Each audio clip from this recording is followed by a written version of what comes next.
نحمدہ و نصلی علی رسولہ الکریم اما بعد۔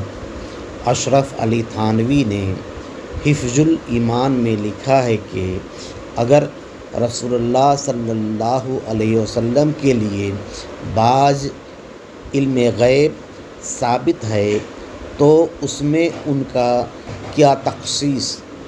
ایسا علم غیب تو زید و عمر بلکہ ہر صبی و مجنو بلکہ جمیع حیوانات و باہم کے لیے بھی حاصل ہے، کیونکہ ہر شخص کو کسی نہ کسی ایسی بات کا علم ہوتا ہے جو دوسرے شخص سے مخفی ہے، جبکہ اللہ تبارک تعالیٰ فرماتا ہے وَمَا كَانَ اللَّهُ لِيُطْلِعَكُمْ عَلَى الْغَيْبِ وَلَٰكِنَّ اللَّهَ يَجْتَبِي مِن رُّسُلِهِ مَن يَشَاءُ، یعنی اے لوگو، اللہ تم کو غیب پر مطلع نہیں کرتا بلکہ اپنے رسولوں میں سے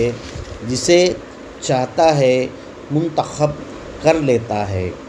اللہ تعالیٰ فرماتا ہے کہ بعض عطائی علم الغیب صرف انبیاء علیہم السلام کے لیے مخصوص ہے۔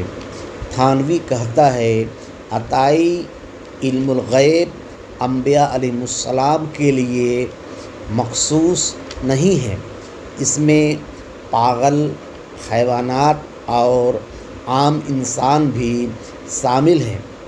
یہ قرآن کی مخالفت ہے جو کفر ہے۔ اگر آپ اس چینل کو سبسکرائب نہیں کیا ہے تو کر لیں۔